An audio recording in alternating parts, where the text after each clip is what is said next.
Namaskar, hello and welcome to Sansad TV. I am Namrata Singh and you are watching our special report on the various ways to join the elite force of the Indian Army.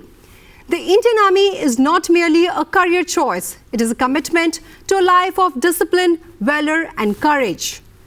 With a focus on holistic development, officers of the Indian Army are nurtured professionally and also encouraged in their personal pursuits. But the question is, what does it take to become a part of this legacy? Join me as we dive into a journey that transforms individuals into exemplary officers.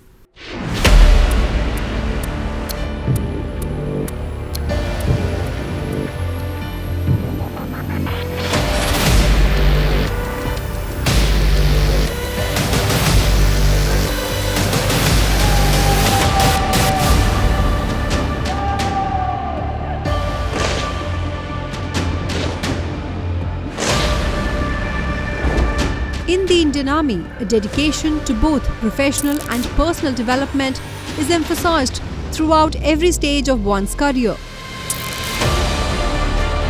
The Army provides numerous chances for progress through various courses and exciting extracurricular activities, ensuring well-rounded development, a crucial aspect in today's world. Officers in the Army are shaped into leaders with the capability to take command in diverse fields, offering entry points after completing school or graduation.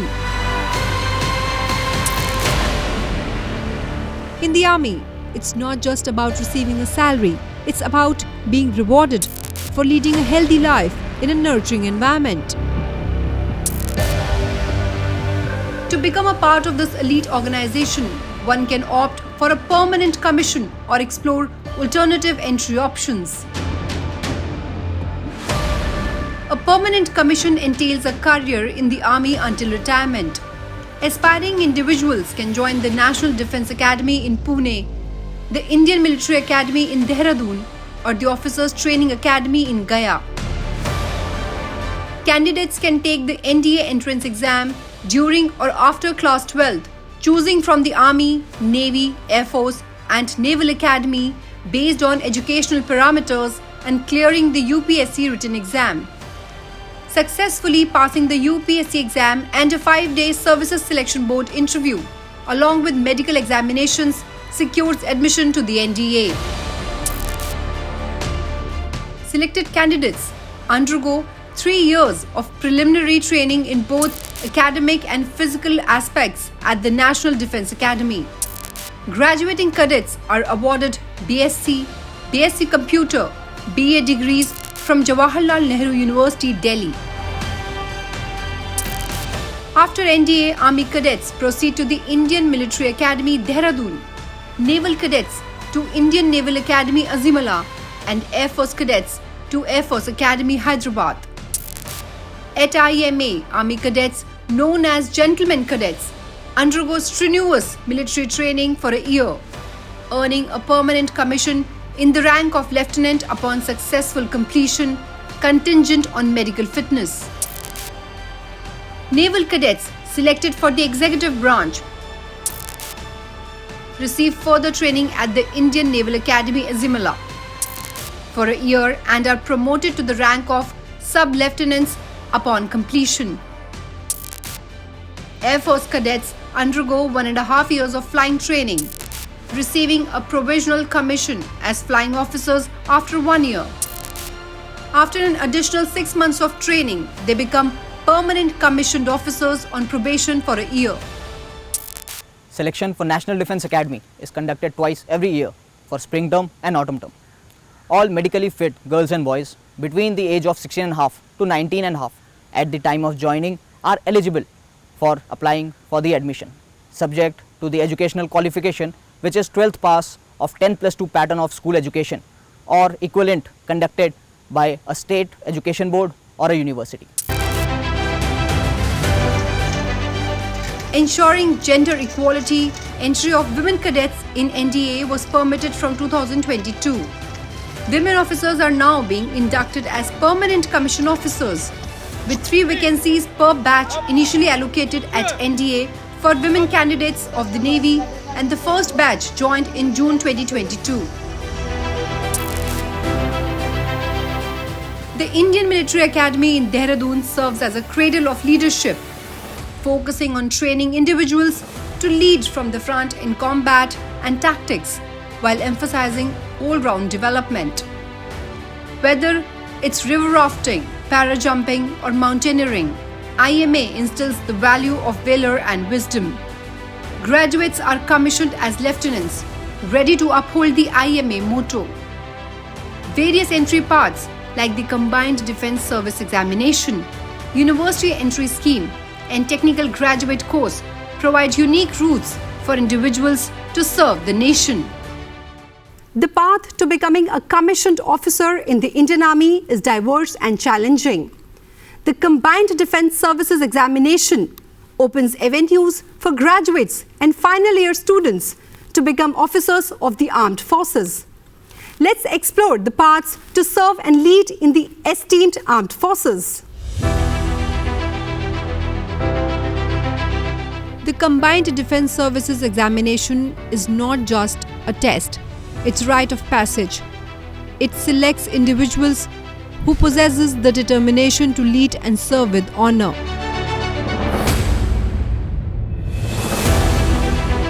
Eligible candidates in their final year of graduation or possessing any graduate degree can undertake this examination conducted by the Union Public Service Commission.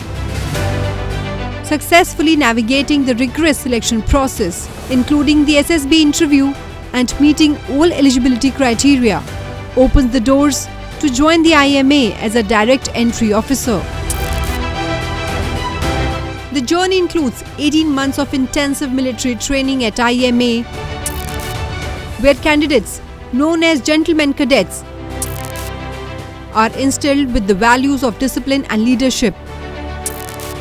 Upon completion of training, these cadets are granted a permanent commission in the rank of lieutenant, subjected to meeting medical fitness requirements. The final allocation of arms or services occurs prior to their passing out from IMA, marking the beginning of their distinguished careers. Each cadet participates in 3 camps during his training at the academy. These camps are conducted to introduce the cadets to the rigors of military life. Camps simulate field-like situations and ensure development of physical endurance and mental courage, thereby imbibing qualities of conviction and self-belief. Every cadet passing out of the academy is self-confident and is ready to take on any challenge on or off the battlefield. Here at the academy, boys transition into men and now girls into women warriors.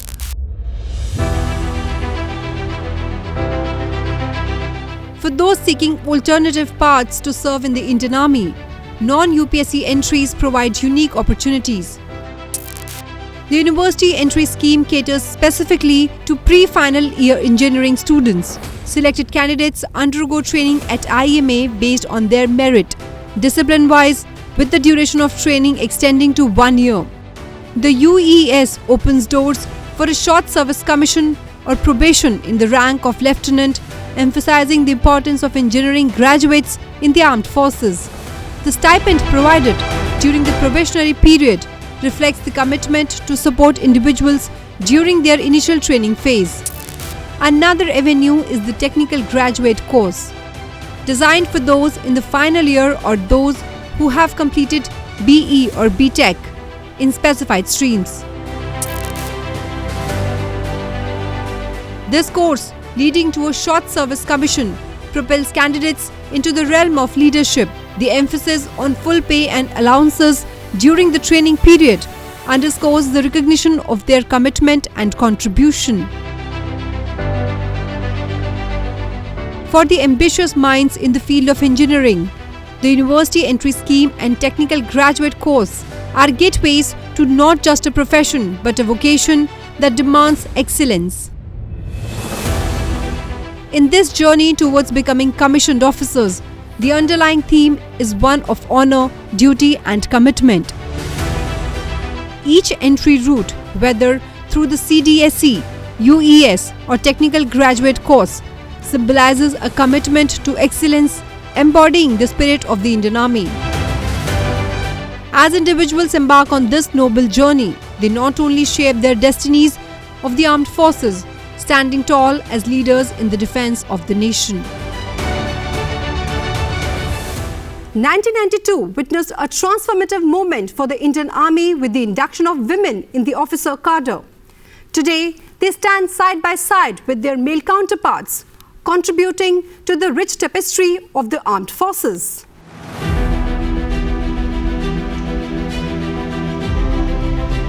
Back in 1992, a groundbreaking movement unfolded as the Indian Army embraced the inclusion of women in the officer cadre. The Officers Training Academy took on the responsibility of training these trailblazers, and today over 1,200 lady officers have been commissioned across various arms and services, enriching the armed forces with their capabilities. On September 8, 2021, the Centre shared good news with the Supreme Court, announcing its decision to permit women's entry into the National Defence Academy. Traditionally a male bastion, this move signifies a significant stride toward equality in armed forces recruitment. In a landmark move, the armed forces are set to welcome young women directly from school to the National Defence Academy. Thanks to the 2021 Supreme Court decision, women began their journey in the NDA from the 2022 induction. This progressive step breaks down barriers, allowing aspiring female candidates to pursue a career in the armed forces straight out of high school. This transformative shift not only underscores the commitment to gender equality, but also signifies a broader cultural change within the armed forces. Induction of female cadets in the National Defence Academy has been a significant milestone in the history of this premier institution, and also exemplifies the commitment of armed forces towards ensuring gender neutrality and inclusivity. As we talk, there are around 54 female cadets who are getting trained here in this academy, and they are leaving their mark significantly as compared to their male counterparts, be it in any area, like for example academics, drill, equitation or outdoor training. Once these cadets leave the portals of this academy, they will be well equipped to handle any kind of leadership roles which come to them, because they have been trained here at the National Defence Academy. Building the foundation for future leaders, institutions like the Rashtriya Indian Military College, Rashtriya Military Schools and Sainik Schools play a crucial role in preparing young minds for a career in the armed forces. These institutions provide a solid foundation for aspirants through rigorous training and education.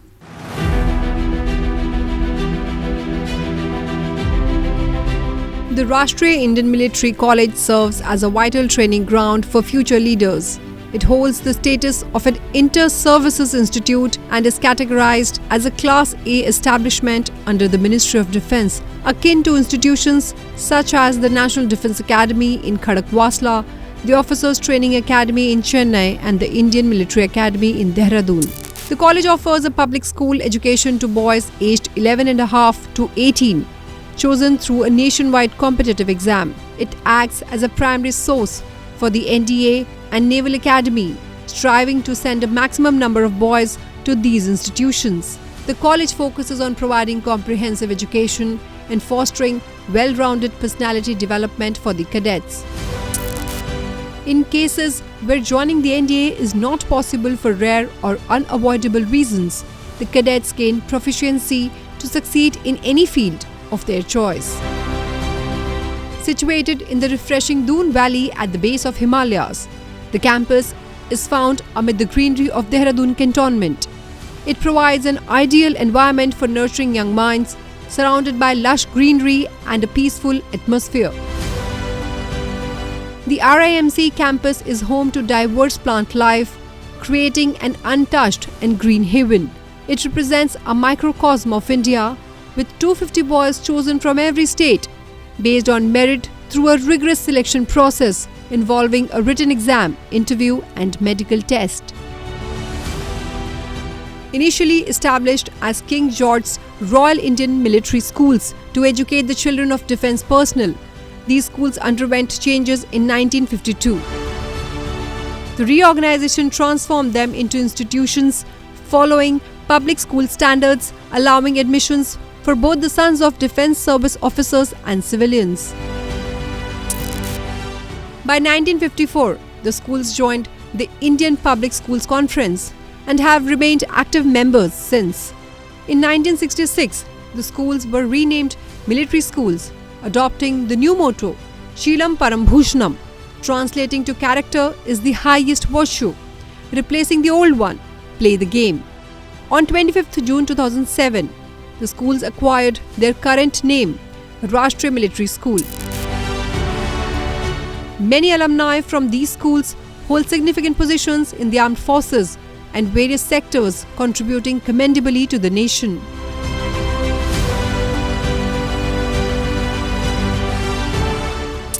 Singh School Human Resource, wherever it has gone, whether in the defense forces or otherwise, one thing is common: sublimity, supreme performance, and commitment to the nation.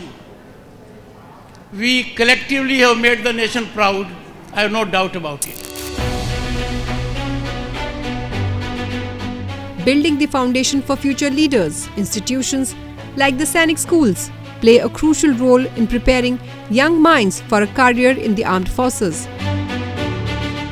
Sainik schools stand out as beacons of character, discipline, and leadership. Conceived by V.K. Krishna Menon, Sainik schools were established to provide an ideal residential educational environment for deserving young minds hailing specially from the rural areas of our country. These schools, managed by the Sainik Schools Society under the Ministry of Defence, follow the CBSE curriculum and focus on character, discipline, and leadership. Discipline is integral in 33 Sainik schools, which uses the CBSE Plus curriculum, preparing students for prestigious institutions like the NDA and Indian Naval Academy. Various steps are in place by the Ministry of Defence for ensuring the academic excellence of the cadets of 33 Sainik schools. These include conducting interactive training and close monitoring of progress of cadets, remedial classes for slow learners, introduction of latest pedagogical practices, in-service course and training for teachers, guest lecturers, and motivational tours for cadets. Under a recent initiative, 42 schools operate in partnership mode, with 19 already in session. Apart from this, various initiatives undertaken by Sainik schools to instill a sense of civic responsibility and leadership among cadets, which include prefectorial system in all Sainik schools, where cadets are assigned with specific responsibilities to develop leadership qualities. Cadets are encouraged to participate in various exchange programs being organized among Sainik schools and other schools to broaden understanding of civic responsibilities. Sainik schools undertake social work and community service projects, including outreach programs, fostering a sense of responsibility towards the society. Educational tours and visits are arranged to expose the cadets to diverse environments and situations, developing adaptability, cultural understanding, and a sense of responsibility towards the larger community. Historically exclusive to boys, Sainik schools now reserve 10% of seats for girls, fostering gender equality. This progressive initiative, which began as a pilot project in Sainik School, Chingchip, Mizoram in 2018, has expanded to include more schools, fostering gender equality. At present, all 33 Sainik schools nationwide are open to girls, offering them myriad opportunities for interpersonal development. Girls are admitted based on their performance in the All India Sainik Schools examination conducted by the National Testing Agency. In the 2021-22 academic session, 322 girl students were admitted to class 6th in Sainik schools across the country. In a commendable and forward-looking initiative, the government has granted approval for the establishment of 100 new Sainik schools, forged through collaboration with NGOs and states. Aligned with national education policy, this decision aims to provide students with promising career paths including opportunities in the armed forces. I will tell my young boys and girls, my friends, always keep your national interest above anything else. ये optional नहीं है, ये imperative नहीं है, यही एक रास्ता है. हर हालत में हमें देश को सर्वोपरि रखना पड़ेगा. We cannot compromise our national interest. We must always be proud Indians and take pride in our historic, phenomenal achievements. Sainik schools instill national pride, courage, values, physical fitness and a deep connection to the country's ethos. Serving as a beacons of character development and patriotic education, they contribute significantly to molding future leaders and responsible citizens. As we come to the end of this show, we have witnessed how leaders are made. Forged in valor, they stand ready to defend and serve, ensuring the safety and honor of our nation. That is all I have for you in this episode of Special Report. Stay tuned and thanks for watching Sansad TV.